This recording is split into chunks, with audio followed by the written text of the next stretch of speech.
Nah, kita lihat lagi satu definisi yang menarik dari salah seorang ulama, bahwasannya al-Islamu huwa ad-dinul ladzi anzalallahu ala sayyidina Muhammadin litanzimi alaqatil insani bi khaliqihi wa bi nafsihi wa bi ghairihi min banil insan. Bahwasannya Islam itu adalah agama yang diturunkan oleh Allah Subhanahu wa taala. Kepada siapa? Kepada manusia, kepada baginda Nabi sallallahu alaihi wasallam, kepada Rasulullah sallallahu alaihi wasallam. Jadi diturunkan kepada baginda Nabi sallallahu alaihi wasallam, kepada baginda Rasulullah sallallahu alaihi wasallam, litanzimi alaqatil insan, untuk mengatur hubungan manusia bi khaliqihi, dengan penciptanya yaitu Allah Subhanahu wa taala, wa bi nafsihi, dan dengan dirinya, wa bi ghairihi min banil insan, dan dari selainnya yang sesama manusia, min banil insan. Assalamualaikum warahmatullahi taala wabarakatuh. Alhamdulillahirabbil alamin. Wassalatu wassalamu ala sayyidina Muhammad wa ala ali sayyidina Muhammad. Amma ba'd. Pemirsa sekalian, sedikit saja kita bahas pada pembahasan channel YouTube yang pertama ini. Kita membahas tentang Islam, yang kita selama ini mengenal bahwasannya Islam adalah agama yang sama seperti agama pada umumnya. Padahal Islam mempunyai pengertian atau definisi tersendiri. Kembali kepada satu hadis, yaitu bahwa baginda Nabi SAW bersabda, "Buniyal Islamu ala khamsin, syahadatu alla ilaha illallah wa anna Muhammadar Rasulullah, wa iqamis salah, wa ita'iz zakah, wa hujjal baiti man istata'a ilaihi sabila, wa shauma ramadan." Au kama qala Nabi alaihi salatu wasallam. Bahwasanya baginda Nabi SAW pernah bersabda bahwa Islam itu terdiri dari 5. Yang pertama itu adalah syahadat, kesaksian bahwasannya tiada Tuhan selain Allah, tiada Rabb selain Allah, tidak ada ilah selain Allah. Dan baginda Nabi Muhammad SAW adalah Rasulullah, seseorang yang diutus oleh Allah Subhanahu wa taala. Wa iqamis shalah, dan kemudian mendirikan salat, wa ita'iz zakah, dan menunaikan zakat. Wa hujjal baiti man istata'a ilaihi sabila, dan haji ke Baitullah, ke rumah Allah. Hujjal baiti man istata'a ilaihi sabila, bagi siapapun yang mampu. Wa shauma ramadan, dan berpuasa di bulan Ramadan. Au kama qala Nabi alaihi salatu wasallam, atau sebagaimana yang diungkap oleh baginda Nabi sallallahu alaihi wasallam.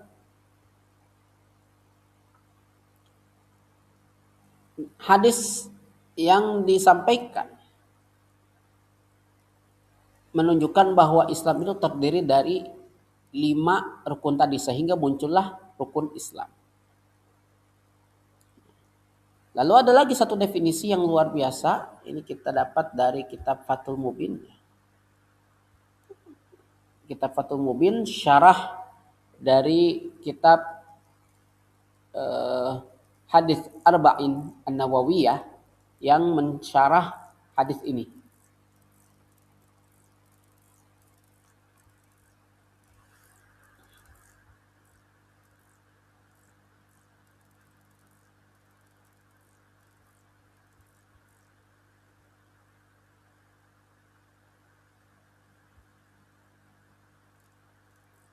Jadi disebutkan bahwa Islam itu diambil dari istilah aslama yuslimu islaman, yang merupakan masdar, ya. Masdar daripada aslama. Itu secara bahasa. Tapi secara istilah di sini disebutkan oleh Imam Ibnu Hajar Al-Haythami bahwa al-Islamu huwa lughatan at-ta'atu wal inqiyadu wa syar'an al-inqiyadu ila al-a'mal adh-dhahirah kama bayyana dzalika sallallahu alaihi wasallam biqaulihi an tashhada an mukhaffafatan min ats-tsaqilati la ilaha illallah wa anna muhammadar rasulullah zahiruhu. Nah, secara bahasa kalau menurut Imam Ibnu Hajar Al-Haythami itu adalah ketaatan wal inqiyad dan berpegang teguh. Berpegang teguh dengan penuh keterikatan. Ya, itu al-inqiyad. Wa syar'an, dan adapun secara syara itu secara, jadi dalam definisi itu ada secara bahasa dan secara istilah syariah. Nah, berarti di sini adalah secara makna syariah. Al-inqiyadu ilal a'malil zahirati. Berpegang teguh dengan penuh keterikatan kepada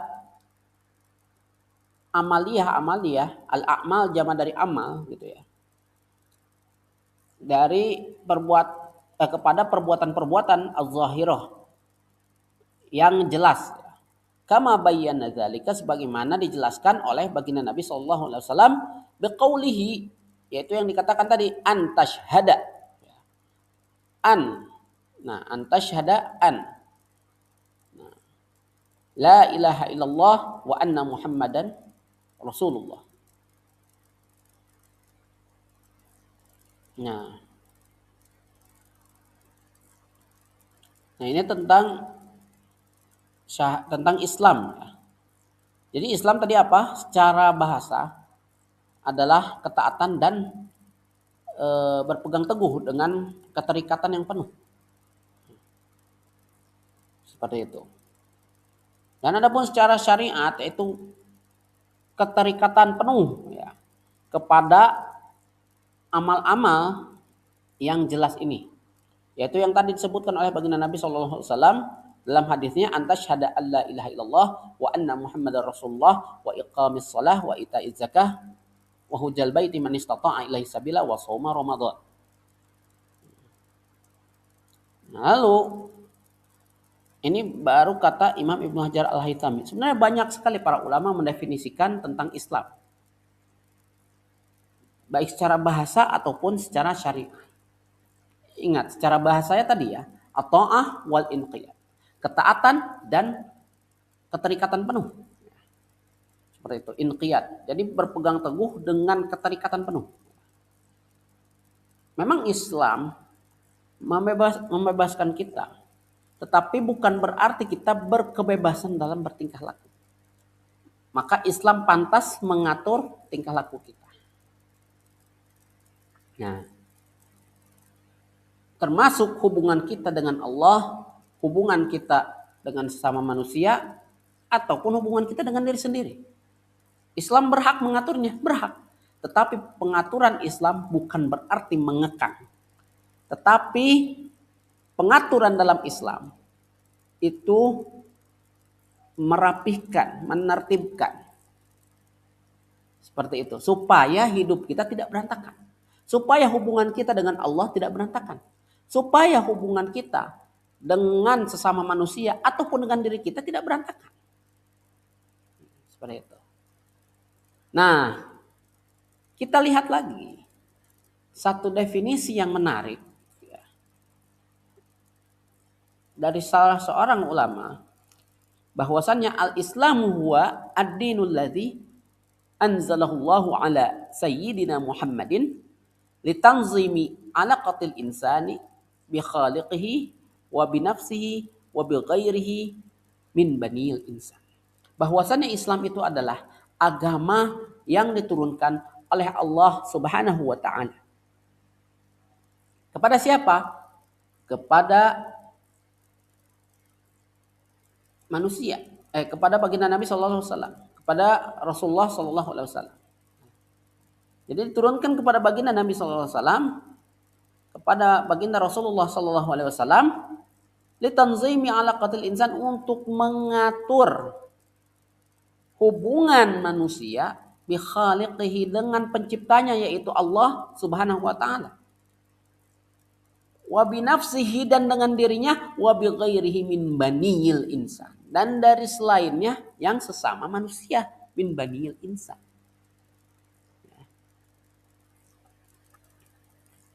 Nah, jadi ibadah kita diatur oleh Islam. Muamalah kita, yaitu hubungan kita dengan sama manusia, jual beli, berhukum dan lain sebagainya. Kemudian hubungan kita dengan diri sendiri, berkaitannya dengan kehidupan kita sendiri. Makan kita, minum kita, pakaian kita. Islam mengatur itu. Bukan untuk mengekang sekali lagi.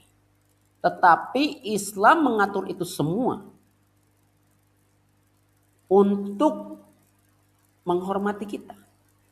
Untuk membuat kita terbebas dari yang namanya kehinaan.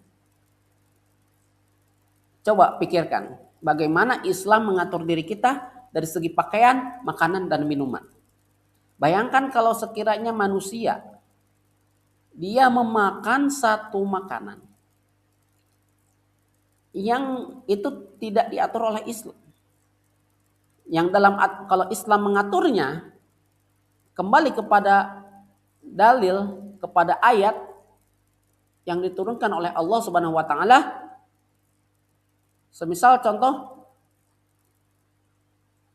hurrimat alaikumul maitatu waddamu walahmul khinzir wa ma uhilla bihi li ghairillahi bihi, misalkan. Dalam ayat ini disebutkan diharamkan bagi kalian makan bangkai, waddam dan darah, wal khinzir dan juga babi, wa ma uhilla bihi li ghairillah,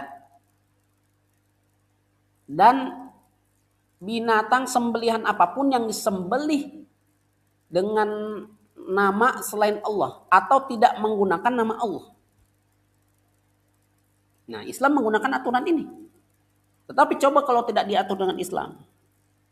Manusia makan seenaknya, yang penting enak, yang penting kenyang. Yang penting perutnya terisi. Meskipun akhir-akhirnya nantinya dikeluarkan lagi.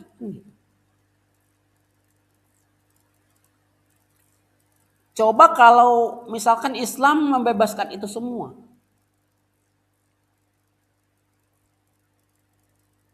Mungkin perut kita panas.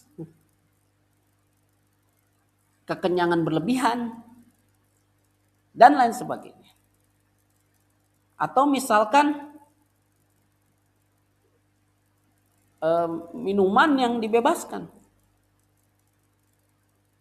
Kalau Islam mengatur, kenapa khamar atau miras itu diharamkan? Karena itu hukum dari Allah Subhanahu wa taala. Kembali kepada ayat dan hadis yang tertera.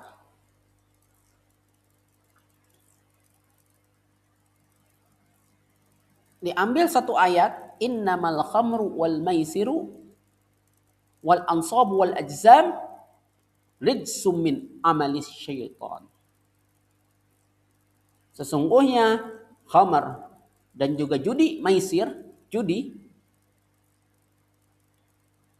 wal ansab, dan mengundi nasib dengan anak panah. Jadi mengundi nasib dengan anak panah itu kita ambil anak panah, kita melihat-lihat, misalkan panahnya tumpul atau enggak. Panahnya misalkan melesat cepat langsung ke tengah target atau meleset. Dan dari situ kita undi nasib kita. Nah, itu mengundi nasib dengan anak panah. Wal ansab wal ajzam rijsum min amalis syaitan. Itu semua perilaku syaitan.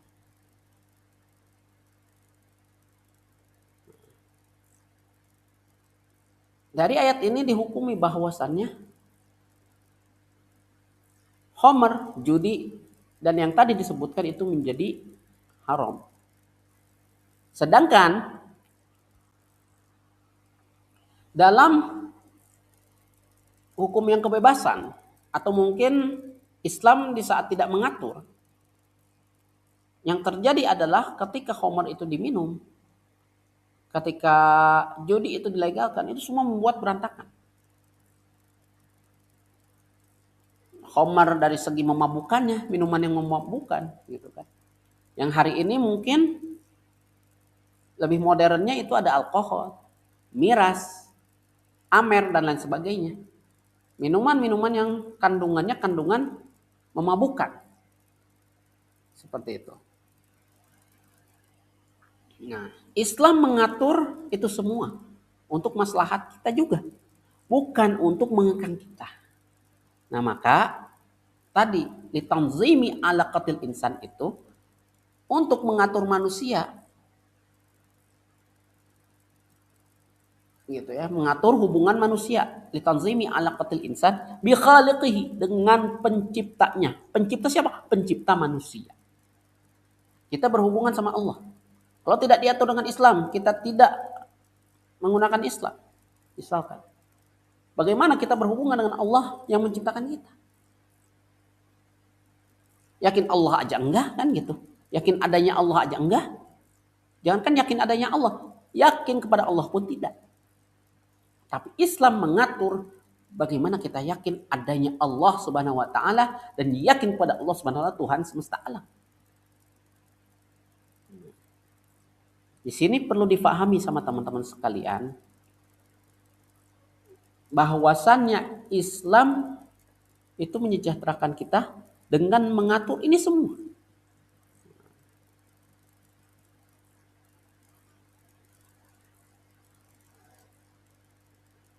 Seperti itu. Nah, ini pengaturan Islam ini adalah pengaturan yang sangat rapih. Nah, maka dari itu, inilah Islam, agama yang sempurna, mengatur seluruh aspek kehidupan dengan pengaturan yang serapih-rapihnya. Pembahasan berikutnya insya Allah kita akan bahas di Speak Up Your Mind selanjutnya. Assalamualaikum warahmatullahi taala wabarakatuh.